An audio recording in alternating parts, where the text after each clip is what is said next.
Hey everyone, welcome back to the channel. So last week was quite busy. OpenAI released 4.1 as well as O4-mini and O3, and it almost got lost in the noise, but Google also released Gemini 2.5 Flash. And folks, I gotta tell you, I'm impressed. These models just keep getting better and better. And look at the pricing. These models are also very affordable. As you can see, O4-mini is $1.10 for million tokens for input and $4.40 per million for output. Gemini Flash is 15 cents for a million tokens and $3.50 for output. Compared to something like a Sonnet or a 4.0, they're much more affordable. And a quick note, the 3.5 that you see here for the output is the cost for reasoning tokens. The actual output tokens are even cheaper at 60 cents per million. So as usual, I'll go through our standard rubric for testing these models with the harmful question detection test, which is a classification test, the new version of the named entity recognition test for our structured output, the SQL Code Generation Test, and then the Retrieval Augmented Generation Test. Before we go into the quality of the results, I just want to mention these tests represent real-world business use cases that we use with our customers. The questions have been carefully selected to be a mixture of easy, medium, and hard, designed to push the model, test the edge cases, and generally determine if the model is reliable enough to be used in a production environment. Before we continue, I would like to ask you for a favor. As you can see, we are a very new channel with a small number of subscribers. So if you enjoy our content, please consider subscribing. It costs you nothing and it helps us grow. Also, check out our website promptjudy.com. You can sign up and create your own custom evaluations, or you can look at community evaluations for a wide variety of use cases. We have published hundreds of evaluations and are releasing more every week. If there's one thing that you take away from this video, please let it be that you should be testing your own prompts with your own data to see what works best for your use case. Prompt Judy helps you do just that. Now, back to the video. So the first test we have is the harmful question detection test. This is a classification test where the model has to classify a question as either harmful or not harmful. Let me show you the prompt. We tell the model that you're an AI tasked with identifying whether a question is harmful, manipulative, or attempts to elicit an inappropriate response. We ask it to check for harmful intent, manipulative structure, inappropriate content. Then we ask the model to see if the question is trying to leak system instructions, or if it's probing for operational guidelines. Then we give it a list of false positives. Then we give some additional guidelines. And finally, we ask the model to respond with just the word harmful or not harmful. Now, there are other options to detect harmful questions. Most model providers have content filters, but sometimes you have custom nuanced rules that you want to apply. A prompt like this helps in a situation like that. In fact, we use a variation of this prompt in production for our customers. What you see here is not necessarily the best prompt, but I did want to show you all these other models that have scored a perfect 100% on this test against the same dataset that we're about to test.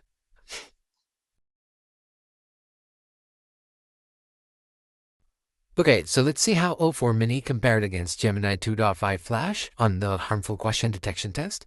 So as you can see, 2.5 Flash scored a perfect 100%, while O4-mini struggled a little bit here, scoring 80%.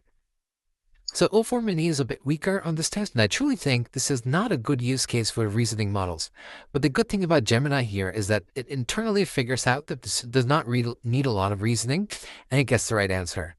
And some of these things that O4-mini got wrong, they're relatively straightforward. And without having access to the reasoning trace, it's hard to say why it got this wrong. And as we discussed earlier, there are many models that do quite well on this test. But for the sake of comparison, Gemini 2.5 Flash is a clear winner here. So the next test is the named entity recognition test. This is a structured JSON extraction test, and the instructions are as follows. You are a specialized named entity recognition system. Your task is to process input text and extract specific entities with the following rules. We tell the model to extract people, keep the names in the original language, locations translate to English, organizations translate to English. We do this because the location and organization is used to populate an SQL query, and the data is stored in English. We tell the model to follow the specific requirements for people, extract and separate first and last names, ignore middle names. For locations, break it down into city, state, and country. We want the country code to be in ISO format. For state code, we only want US and Canada. For all others, we want international. For organizations, we want to remove legal entity terms. We want to handle multiple entities. We want to correct any misspellings. We want to preserve the original language. For person names, the evaluator here is a JSON evaluator. So it compares the model's output to the expected output recursively for each attribute in the JSON. Even if a single attribute is wrong, the score is 0. So this is a very strict test.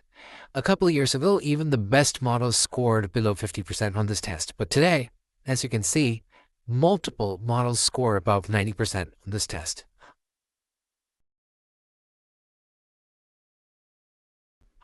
Now let's compare O4-mini and Gemini 2.5 Flash on the named entity recognition test. So as you can see, Gemini 2.5 Flash scored a 95, O4-mini scored a 90. O4-mini is a bit weaker on this test, but let me show you the mistakes that it made. So in this case, if you remember from the prompt, we asked it to translate the organizations to English. It didn't do this. So it got this one wrong because it didn't translate the organization name. This one is a bit disappointing because Gemini has gotten much trickier questions than this correct, and it missed this. If you remember from the prompt, we asked it to use international for the state code for non-US and Canadian states, and it got that wrong. It looks like O4-mini made the same mistake here. Surprising because it's a relatively straightforward instruction to follow. So as you can see, overall, Gemini is a winner here, but not by much. So now this is the SQL Code Generation Test. The prompt is as follows. You are a specialized SQL Query Generator system for SQLite database. Your task is to process input text and generate a valid SQL query based on the provided schema. Then we give it the following rules. Generate select statements only. No insert, updates, or deletes. Return not allowed for DML. Return not possible if the question can't be answered. Only reference the table letting system the schema. Respond only with the SQL query.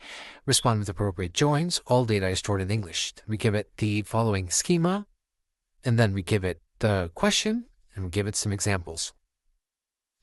The evaluator here is a code evaluator, so it actually runs the generated SQL statement and compares it to the output, to the expected output. So this validates that the SQL is not only syntactically correct, but also produces the desired results. And again, a lot of models score a perfect 100% on this test. Claude, Anthropic has always been strong on this test, but now with 4.1 and the reasoning series from OpenAI, they're also catching up. And then there are open models like DeepSeek and Qwen that also do very well on this test.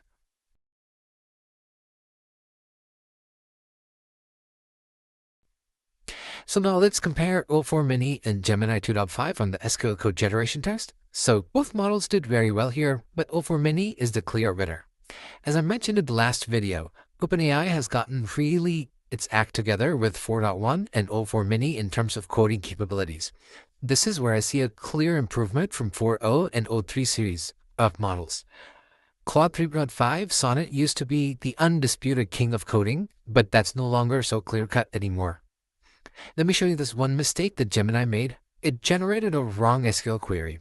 This is a bit disappointing. I think this type of a mistake is a bigger deal than misunderstanding the question because generating invalid SQL means that the model is weak at the basics as opposed to the question being a little bit ambiguous. But as you can see, O4-mini is the clear winner here. And then the final test is the Retrieval Augmented Generation Test. Let's look at the prompt. You are a specialized AI assistant tasked with answering questions based strictly on the provided context. Follow the following rules. Use only the data within the given context to answer the question. No outside knowledge, assumptions, or information not explicitly stated in the context. Respond in the original language. Include citations, the format of the citations. If the question is completely unrelated, say, I cannot answer this. If the question is somewhat related, provide the relevant information from the context, respond in Markdown. And then we give it the format, then we give it an example, and then we ask the question. One of the biggest things that we're trying to look for in this test is how the model handles trick questions, questions that are about things that are not in the context, or questions that are tangentially related to the context but do not have an authoritative answer. We want the model to follow instructions and say it can't answer the question rather than providing a wrong answer, or an answer that is an opinion, not a fact based in the context. I have found that some of the reasoning models struggle a little bit here. But again, there are a number of traditional non-reasoning models that do quite well on this test, both open source and commercial.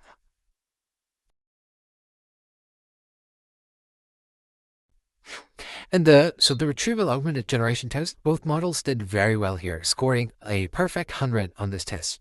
No mistakes, even for the trick questions. So there you have it, folks. Gemini 2.5 Flash is a clear winner overall here, although it's a little weak on the coding test. If I had to pick between the two, I would go with Gemini 2.5 Flash for most use cases, not just because of how good it is, but also the pricing. Remember, Google usually has the cheapest of all the commercial models. And with Gemini 2.5 Flash, it's cheaper than O4-mini. So what are your thoughts on this? Do you have use cases where you think O4-mini might be better? Please let me know in the comments below, and if you liked the video, please give it a thumbs up and subscribe to the channel. I hope you enjoyed the video, and I will see you in the next one.